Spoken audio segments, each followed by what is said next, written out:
Are you ready to hear some terrifying ghost stories? Then make sure to subscribe so you never miss an episode of Ghost Files. And today we are off to Russia. Our first stop is St. Michael's Mikhailovsky Castle in St. Petersburg. Built in the late 18th century, this neoclassical-style castle was originally constructed as a town residence for the Russian imperial family. Construction began in 1797 for Tsar Paul I, who only lived to see the first two rooms finished before his assassination in 1801. Supposedly, he haunts the castle to this day. The Mikhailovsky Castle is located just outside the city center, nestled between the Neva River and the Palace Square, not too far from the famous Kazan Cathedral. The original construction plans for the castle were drawn up by architect Vincenzo Brenna, who had previously worked on several other buildings around St. Petersburg, including the magnificent Catherine Palace. But the plans would undergo many changes throughout construction. After Paul I's untimely death, his widow, Maria Fyodorovna, took up residence in the castle, which remained unfinished at the time.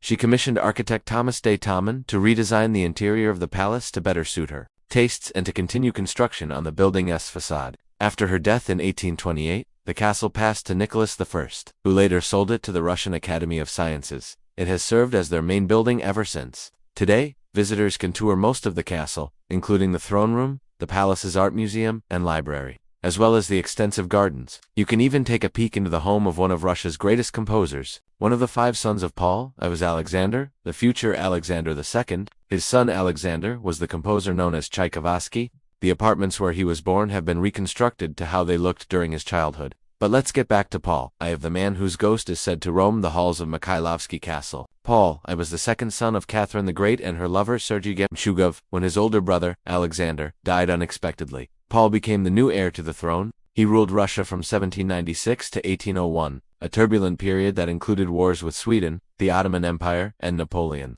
Paul was known for his erratic behavior and unpredictable decision-making. He implemented sweeping reforms, including a new system of local government, but alienated much of the nobility by his increasingly autocratic rule.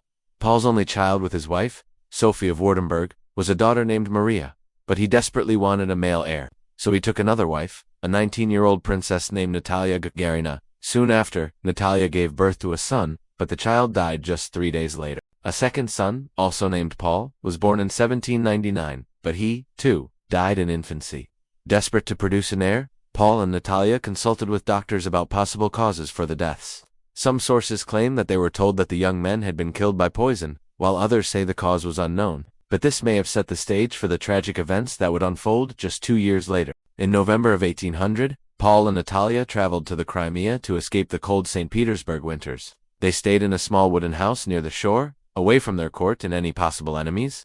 On the night of March 23, 1801, the couple was awakened by a loud knock at the door. Paul got out of bed to answer it, but when he opened the door, he was confronted by 4 armed men. One of them, supposedly Paul's favorite officer, grabbed him by the shoulders and forced him back into the room.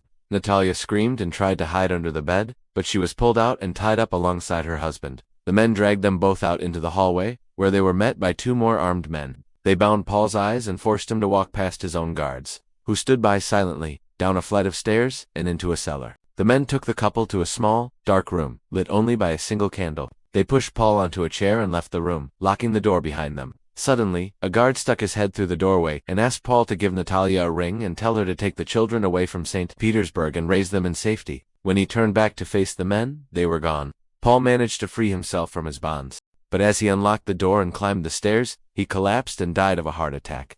The official report stated that he had been strangled, but rumors persisted that he had been poisoned. Natalia survived the attack and went on to marry one of the men who had taken part in it.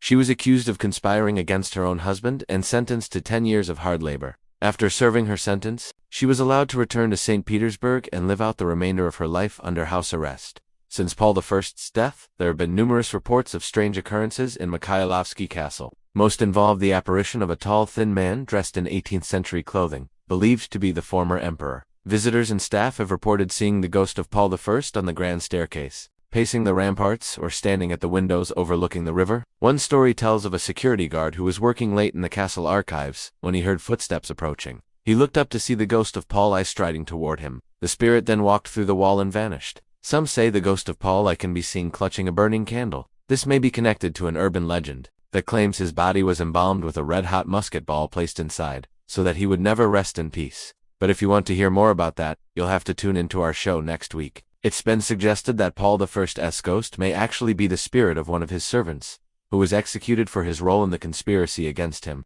If that's true, why does the ghost walk the halls of the castle alone? What happened to his body? Did his assassins dispose of it somewhere in the castle grounds, or did they simply leave it behind when they fled? We may never know for sure, but there are those who believe that the spirit of Paul I still lingers at the castle because he was never able to come to terms with his violent death or find peace in the afterlife. Some say his ghost can still be seen searching for answers, doomed to wander the halls of his former home for eternity. One thing is certain, though, if you do visit the castle, you should keep an eye out for the ghost of Paul I and whatever dark secrets he may be hiding. Thanks for watching. Don't forget to subscribe so you never miss an episode of Ghost Files. See you next time.